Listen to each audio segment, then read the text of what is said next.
특히 저울사기, 이거는 완전히 뿌리 뽑아야 됩니다. 이런 것들이 뿌리 뽑히지 않은 이상은 저는 시장에 대한 미래는 굉장히 암울하다고 봅니다. 지금이라도 당장 중단해 주실 것을 제가 이 자리를 빌어서 부탁을 드립니다.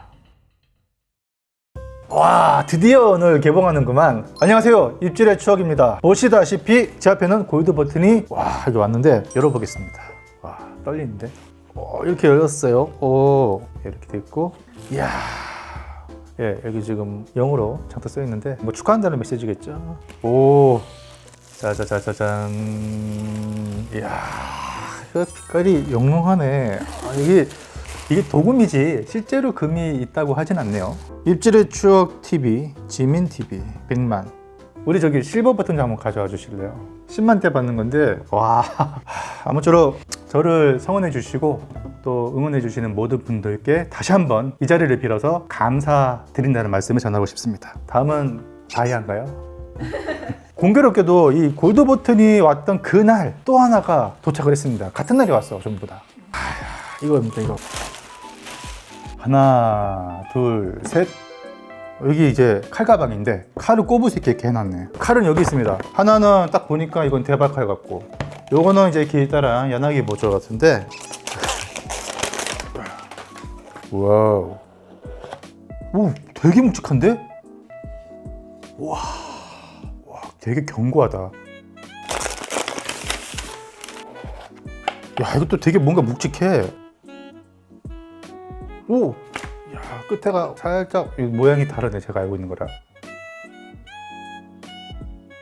뒤집으면 이렇게 돼 있고. 아무쪼록 요 칼 앞으로 부끄럽지 않도록 아주 적절하게 사용할 수 있도록 노력을 하겠습니다. 선물을 또 100만 기념이라고 또 챙겨주신 우리 백종원 대표님께도 감사의 말씀을 드리고 싶습니다. 유튜브를 시작하게 된 계기가 어떻게 되나요? 유퀴즈를 통해서 이제는 많이 알려졌지만 처음에 저는 직장인이었습니다. 그래픽 디자인 관련 업에 종사를 했었고 8년 정도 직장 생활을 하다가 그만두고 나서 글을 쓰는 직업으로 가게 됐는데, 그때부터 이제 블로그만 한 10년 이상 제가 운영을 했어요. 주변에서는 영상으로 표현하는 것이 어떻겠냐, 안 그래도 요즘 사람들이 글을 잘 안 읽잖아요. 블로그에 대한 인사이트도 갈수록 좀 떨어지고 있고, 대세를 보니 그때 당시에는 유튜브였어요. 그때가 제가 2018년도 11월에 첫 영상을 올렸거든요. 사실 제가 뭐 영상 제작에 대한 아무런 노하우도 없는 상태인데 일단은 뭐 맨땅에 헤딩하듯이 시작을 했습니다. 그때부터 저와 저희 와이프, 지금의 우리 PD님이 영상 편집까지 담당하면서 시작을 했었죠. 그때 첫 영상이 이제 입질의 추억 유튜브를 하게 된 이유라고 해서 이렇게 올라와 있는데, 벌써 4년 전이네요. 이 지금 현재 5.7만의 조회수가 나왔고, 그냥 무작정 강화문에 나가서 혼자 막 찍고 혼자 편집하고 그렇게 해서 올렸던 이 영상이었던 것 같고요. 지금도 그런지 모르겠는데 당시에도 그 유튜브로 수익이 나려면 구독자 1000명 이상, 그리고 시청 시간이 4000시간 넘겨야 돼요. 근데 제가 이 영상을 처음 올리고 한 이틀 만에 구독자 1000명이 넘어갔고, 일단은 이제 제가 여기서 이제 지금부터 유튜브 시작해라고 공표는 했는데 어떤 컨텐츠로 어떻게 끌어가야 할지 정확하게 제가 정해놓은 게 없었어요. 일단은 크게는 수산물 아니면 바다 낚시 쪽이었는데, 제가 좋아하는 것들을 위주로 한번 올려보고 반응을 보고 한번 결정을 해보려고 했어요. 그래서 두 번째로 올린 게 킹크랩을 삼겹살 가격에 먹는 방법. 요 장면이 좋았는지는 모르겠는데 일단은 이거 올리고 나서 하루가 지났을 때 몇 차례 안 됐어요. 그런데 한 일주일이 지났을 때인가 갑자기 조회수가 막 급증하더니 며칠 안 돼서 이게 100만 조회수가 된 거예요. 너무 신기하기도 하고 당황스럽기도 하고, 야, 이게 이렇게까지 사람들이 볼 일이야? 막 이렇게 생각했거든요. 이 내용을 보면은 이걸로 썸네일 찍고 킹크랩 대게 반값에 구입하는 방법. 그때도 제가 혼자서 이제 새벽에 카메라 들고 갔는데 대게를 저렴하게 구입하고 싶다면, 이때부터도 제가 나레이션을 넣네. 사실 이 킹크랩이 많은 사람들한테 제 채널을 알리는 결정적인 그런 컨텐츠가 되지 않았나 싶어요. 그래서 구독자가 정말 많이 늘었죠. 그때 저한테 굉장히 감사하고 기억에 남는 영상이었죠. 그리고 나서 세 번째로 올린 영상이 머리 잘려도 계속 살아있는 방어. 유튜브에 올리려고 맘먹고 촬영한 건 아니었어요. 제가 그때 지나가다가 방어를 손질하는데 대가리가 잘려도 한참 동안 막 이러고 있으니까 일단은 어떻게 손질하는지 담아나 놓자 해서 찍었던 것이죠. 이게 174만이 갔어 또. 그러니까 어느 누가 유튜브를 처음에 시작해서 컨텐츠 2개가 연달아 이렇게 100만이 넘냐고. 되게 어떨떨했었어요. 그리고 나서 세 번째 올린 것은 낚시였어요. 제가 원래 낚시 컨텐츠를 하고 싶었으니까. 제 와이프랑 낚시 갔다는 얘기 올렸는데 지금은 4년이 지나서 10만이 됐지만 당시에는 12,000밖에 안 됐어요.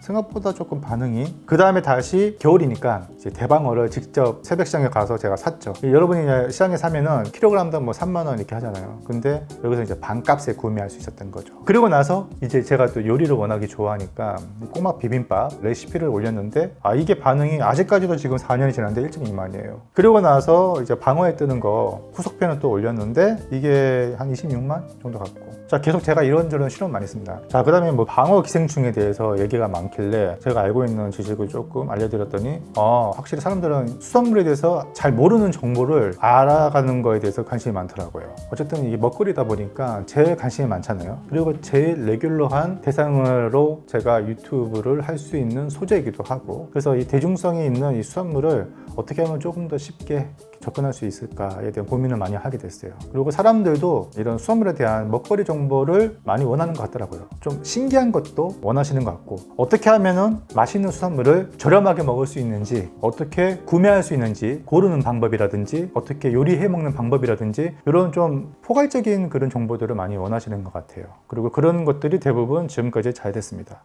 여태까지 컨텐츠 찍으면서 가장 기억에 남는 컨텐츠가 있나요? 가장 기억에 남는 컨텐츠는 아무래도 아까 얘기했던 킹크랩을 삼겹살 가격에 먹는 방법. 그게 지금의 저를 있게 해준 고마운 컨텐츠라고 생각해요. 그렇다면 가장 힘들었던 컨텐츠는 뭐였어요? 사실 그 힘들었던 게 육체적으로 힘든 게 있었고 정신적으로 힘든 게 있었는데, 손님에게 눈길을 주지 않는 이상한 수산시장, 여수 최고 별미를 찾아 먹었습니다. 입질의 해산로드 11번째인데요. 이게 이제 여수 교동시장 편이었어요. 이때 지금 보시면 아시겠지만 한파가 들이닥쳤을 때, 이때가 2월 중순이었구나.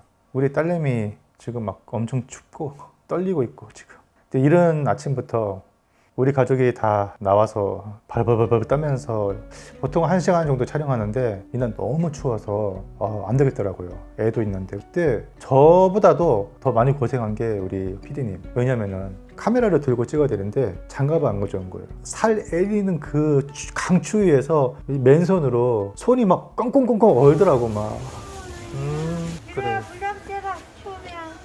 제대로 촬영을 진행할 수가 없을 정도였어요. 그래서 최대한 빨리 촬영을 하고 식당에 들어가서 또 후속 촬영하고 그렇게 했던 게 좀 기억에 남는 것 같고요. 그리고 또 육체적으로 힘든 게 주로 낚시 컨텐츠. 낚시는 제가 워낙에 좋아하는 취미니까 이제 좋아하는 취미를 제가 즐기면서 그 과정을 여러분께 공유하고 싶었던 거죠. 주로 지방으로 많이 가잖아요. 제주도도 가고 남해 일대도 가는데 특히 배 타고 배멀미가 심할 때가 있어요. 날씨가 안 좋을 때. 근데 그냥 낚시했으면 배멀미가 심하지 않은데 이걸 또 카메라를 들고 이렇게 보면서 찍으면은 진짜 쏠려요. 그리고 또 이게 낚시를 갔다 오면 1박 2일이나 2박 3일 갔다 오는데 너무 육체적으로 지치는 거예요. 그 경비도 진짜 많이 들어요. 저랑 또 같이 일행이 있다면 당연히 이제 일행 것까지 제가 다 같이 해서 경비를 이제 처리를 하는 건데, 제주도 한번 갔다 오면 뭐 100만 원 훌쩍 넘어가잖아요. 남해안 가도 한 7, 80만 이상 넘어가고. 그리고 고생 해가지고 시간도 막 풀로 2박 3일 채워서 찍었는데 사실 조회수 이런 거 따지면은 남는 장사가 아니죠. 오히려 손해보는 거지. 그래도 좋아하는 거니까. 그리고 또 이거를 보고 싶어 하는 독자분들이 계세요. 그래서 제가 낚시를 계속 다니는 건데 최근에 그마저도 제가 너무 못 다녀서 조금 송구스러운 마음이 없지 않아 있습니다. 지금 제가 준비하고 있는 이 지필면 좀 끝나면은 그때 이제 봄이고 하니까 또 한번 나가서 제대로 한번 찍어봐야겠죠. 그때 또 낚시 컨텐츠 기대해 주시기 바라고. 자, 정신적으로 힘든 게 아무래도 제일 힘든 게 아닌가 싶어요. 그게 지금까지 제가 유튜브를 하면서 가장 기억에 남는 컨텐츠가 아닐까 싶은데, 저도 저울 사기를 당했습니다. 그리고 이 생선은 병어가 아닙니다 라는 컨텐츠입니다. 여기서 병어가 아닌 이 물고기는 무전메가리, 흔히 시장에서 병어돔이라고 하는데, 제가 이 병어돔 컨텐츠를 찍기 위해서 시장에 갔어요. 그런데 제가 저울 사기를 당하죠. 어떻게 당했는지 한번 보겠습니다. 지금 키로에 6만원. 키로 6만원, 5만원이요? 근데 키로 또 5만원으로 깎아준다고 합니다. 일단은 달라고 했어요. 그리고 지금 무게를 재는데 저울엔 또 3.1kg로 또 나왔어요. 근데 여기 상인분이 2.5kg 나왔다고 하더라고요. 그래서 이거 바구니 무게를 빼서 2.5kg인가? 이렇게 생각할 수 있잖아요. 저도 그렇게 생각하기로 하고 가지고 왔어요. 정성적으로 계산하면은 이게 한 12만 5천 원인데 2.5kg짜리가 11만 원에 재구매를 했습니다. 시장에서는 병어돔이라는 이름으로 판매가 되고 있죠. 과연 이 문제가 여기서 이제 2.5kg 가 발생이 되죠. 맞는지 재볼게요, 무게로. 2.5kg짜리를 사왔는데 자. 집에서 재니까 1.53. 뭡니까? 이게 1kg이나 차이가 나는 거예요. 제가 화로회를 구매할 때는 좀 꼼꼼하게 제가 체크를 하죠. 이번에는 요 구절이 되게 중요해요. 일반인 관점에서 구매하는 것을 그대로 보여드리려다 보니까 상인이 부르는 대로 다 주고 사왔습니다만 이제 그때 많은 분들이 이 시장의 저울치기를 질타를 해주셨어요. 두 가지 의견이 있었어요. 하나는 전문가도 저렇게 저울치기를 당하는데 일반인은 오죽할까. 그러니까 저는 전문가인데도 불구하고 저울치기를 당한 거에 대해서 뭔가 조롱을 하더라고요. 또 지금까지 실컷 전문가 행세하더니 보기 좋게 저울치기나 당하고 그래놓고선 네가 전문가야? 이런 식으로 이제 조롱을 하는 거고. 두 번째는 제가 이제 그 당시에 이렇게 썼어요. 현장에서는 제가 심증은 있었지만 정확하게 증거를 포착하기 위해서 영상을 촬영하고 있었고 집에 와서 무게를 쟀을 때 비로소 확신을 할 수 있었다라고 얘기했어요. 근데 그거 가지고 알면서도 일부러 당했다고. 그분들은 상인인지 모르겠는데 만약에 알면서 일부러 당했다고 쳐요. 그럼 그게 뭐 잘못됐어요. 애초에 저울치기를 한 게 잘못인 거지 그거를 알면서 당하든 모르고 당하든 그게 중요한 건 아니잖아요. 비난의 포인트가 적반하장인 거죠. 아니 애초에 저울 무게 속이고 파는 사람이 질타를 당해야 되는데 알면서 당했다고 질타를 하는 게 이게 과연 상식적인가? 저는 사실 여러 시장을 다니고 수산물을 많이 구매해 봤잖아요. 그러면서 어떻게 수산물을 구매하는 것이 좋은지 나름대로 노하우가 있어요. 그리고 현장에서 구매할 때는 이제 보통 일반 사람들이 잘 모르는 부분까지 제가 꼼꼼하게 체크를 합니다. 그러니까 잘 안 당하겠죠, 저는. 그런데 이런 생각을 해봤어요, 하루는. 일반인이 시장에 가서 샀을 때도 과연 제대로 살 수 있을지 그게 궁금해지더라고요. 제가 일반인을 시킬 수도 있었지만 제가 직접 일반인의 입장에서 화로를 한번 구매해봤던 거예요. 일반인의 입장에서는 여기서 뭐 0점을 잡았네, 바구니 무게를 뺐네 안 뺐네 이거 다 따지기가 힘들어요. 보통 주는 대로 받지. 일반인의 관점에서 꼼꼼하게 살피지 않고 그냥 달라는 대로 제가 사왔더니 이렇게 사왔다가는 누구나 저울치기 당할 수 있겠구나 라는 것을 느낀 거죠. 그리고 나서 한 3개월이 지났나 상인으로 생각되는 분들로부터 악플을 좀 받았는데 심지어 살해 협박도 밤길 조심하라 니네 딸 간수 잘해라 뭐 이런 식으로 그런 협박성 댓글을 몇몇 사람한테 받았어요. 그러니까 이게 저 같은 경우는 제 수산시장을 정말로 애정하는 사람으로서 이 수산시장이 앞으로도 많은 사람들의 발길을 찾아오게 하려면 이런 잘못된 부조리 되는 이런 부분들은 눈 감고 가는 게 아니라 고쳐야죠. 왜 젊은 사람들이 시장 안 가고 마트로 가려고 할까요? 마트가 더 편하니까. 그리고 가격도 다 써져 있고 그리고 호객행위 없고 쾌적하고 내가 원하는 시간만큼 쇼핑할 수 있잖아요. 근데 시장에 가면 그게 안 돼. 시장이 앞으로 1, 20년 장사하고 말 것도 아닌데 오랫동안 꾸준하게 발길을 찾게 하려면은 지금 이제 20, 30대인 MZ세대들을 잡아야 돼요, 마음을.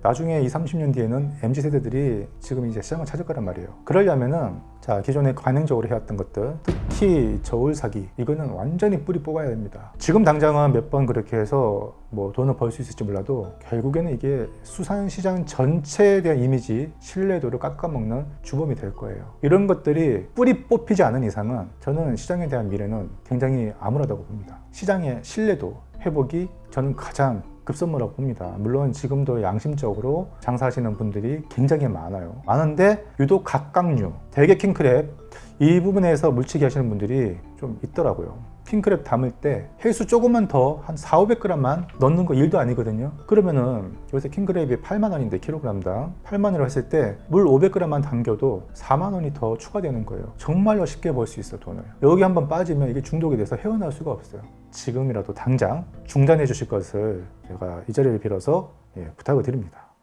지금까지 많은 방송을 또 촬영하셨잖아요. 그 중에서 가장 힘들거나 기억에 남는 방송이 무엇이었나요? 꾸준히 제가 계속 출연했던 것은 MBC 어영차 바다야, 그리고 또 하나가 EBS의 성남 물고기라는 그때 한 4편 정도를 출연했었어요. 근데 이게 해외 로케 일정이 있다 보니까 체력도 그렇고 일정 소화가 너무 빡셌었어요. 몰디브 편 찍었고 베트남 편 찍었고 태국 편 찍었고 그리고 인도네시아 편 찍었는데 여기서 제일 힘들었던 게 일단 베트남. 베트남 남부지방이 붕따오라는 지역이 있는데 여기가 습하기도 습한데 기온이 엄청나요. 인도네시아 편은 목숨의 위험을 느낄 정도로 아슬아슬한 그런 뭐 카누같이 길다란 배 있어요. 이걸 타고 그 커다란 참치를 잡겠다고 대항으로 나가는데 그 적도거든요. 근데 조류가 진짜 막 콱콱콱콱 쏟아지는데 잠깐만 한눈 파는 사이에 배가 10m씩 쭉쭉쭉쭉 떠내려가더라고요. 여기서 빠지면 고명조끼 입고 있어도 소용없어요. 진짜 무서웠어요. 진짜 무서웠고 인도네시아 술라웨시 섬인데요.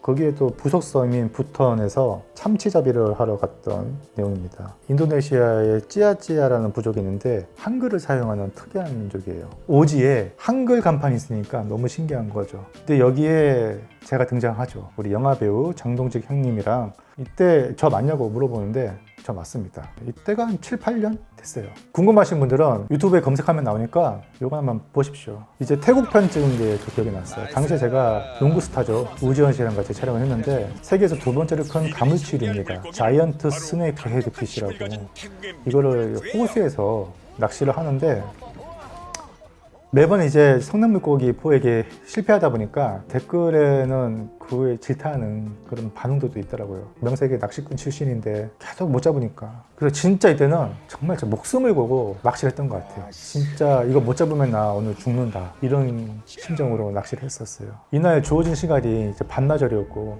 중간에 막 비가 와서 낚시를 못 나가서 비가 그치기만을 기다리다가 한 2시간, 3시간 내렸다? 비 그치고 이제 하늘이 개이는 거예요. 이제 해질 때까지 한 2시간 남았어요, 2시간. 이 2시간 안에 못 잡으면, 와, 큰일 나요. 왜냐면 이제 다음 일정 또 있었거든. 자이언트 스네이크 헤드피시를 잡을 수 있는 유일한 기회가 딱 2시간 남았어요. 그때 안 잡히니까 계속 제작진들도 이제 거의 포기한 상태였어요. 그 현지인들도 오늘 힘들겠는데요, 막 이러고 있는데 이제 우리 한 2번만 던지고 철수합시다. 그리고 2번 던지고 있었는데 마지막 캐스팅에 와 그게 딱 걸려든 거예요. 지금 이제 말로만 듣던 9회 말 투아웃에 말로 홈런 임질이 덜커덩하고 딱 들어오는데 낚싯대 딱 세우고 나서 느낌이 아 이거는 제대로 된 암컷이다. 이거는 내가 놓치면은 나 이게 집에 안 가. 이런 생각으로 엄청나게 신중하게 릴링을 했었어요. 놓칠까봐. 와 이때 지금 힘이 어마어마했어요. 진짜 덩치가 막. 그래 오직 이 순간만 기다려온 지민씨 이를 악물고 버팁니다. 와 모습을 드러냈는데 야 이게 뜰채로 담기기 전까지는 내 고기가 아니거든요. 막판에 얘가 대가리를 팍 틀면서 그때 빠져나오거든. 근데 그걸 이겨내고 뜰채에 담기는 순간 와 진짜 몸의 긴장이 쫙 빠지면서 온몸에 다 힘이 들어갔던 거예요. 이제 막 욱신욱신 거리기 시작해. 막 이때 진짜 안도의 한숨이 아 드디어 건졌다. 겨우 채면 살렸다. 세상을 다 가진 기분이었을 때. 이제 앞으로의 계획이 어떻게 되시나요? 앞으로의 계획은 수산물에 대한 저변과 인식 확대를 위해서 계속 열심히 공부하고 노력을 해서 여러분께 최선을 다하는 모습을 보여드리는 것이 제가 해야 할 일이 아닌가 싶고 그리고 이제 우리나라가 아시겠지만은 세계에서 해산물을 가장 많이 소비하는 나라 중 하나입니다. 그런 수산 강국이 가져야 할 정보력은 아직까지 좀 일본에 비해서도 좀 미비한 게 사실이에요. 이런 수산물에 대한 데이터 좀 신뢰할 수 있을 만한 정보들을 조금 더 많은 사람들한테 전파하기 위해서 제가 노력을 해야겠지만 수산물에 대한 번듯한 책 하나 정도는 있어야 되지 않겠냐 이런 생각이 들어요. 물론 기존에 우리 수산 박사님들이 수많은 연구를 통해서 정립해 놓은 그런 학술제들이 있잖아요. 한국 어류 대도감도 그렇고 그래서 이런 분들의 이런 노고와 희생과 피와 땀이 있었기 때문에 지금 우리나라가 그래도 어느 정도 체계화된 도감이 나올 수 있었겠지만 저는 또 이런 도감을 바탕으로 해서 뭘 더 알려드리고 싶냐면 정말 생활에 필요한 생활 밀접형 수산물 상식을 전파하기 위해서 지금 책으로 집필을 하고 있어요. 예전에 제가 그랬죠. 현대판 자선어보 같은 책을 꼭 만들고 싶다. 그 염원을 담아서 제가 정말로 심혈을 기울여서 쓰고 있습니다. 이 책뿐만 아니라 제 영상을 통해서 우리나라의 수산물이 이렇게 다양하고 이렇게 활용하면 정말 맛있게 합리적인 소비를 할 수 있겠구나 라는 것을 계속 보여드리고 싶어요. 여러분도 많은 성원 부탁드리고 앞으로 저도 많이 공부하고 최대한 객관적인 사실을 알려드리기 위해서 최선을 다하겠습니다. 긴 시간 보잘것없는 코멘터리 방송 시청해주셔서 감사드리고요. 다음에 또 재미있고 유용한 소식으로 찾아뵙도록 하겠습니다. 감사합니다.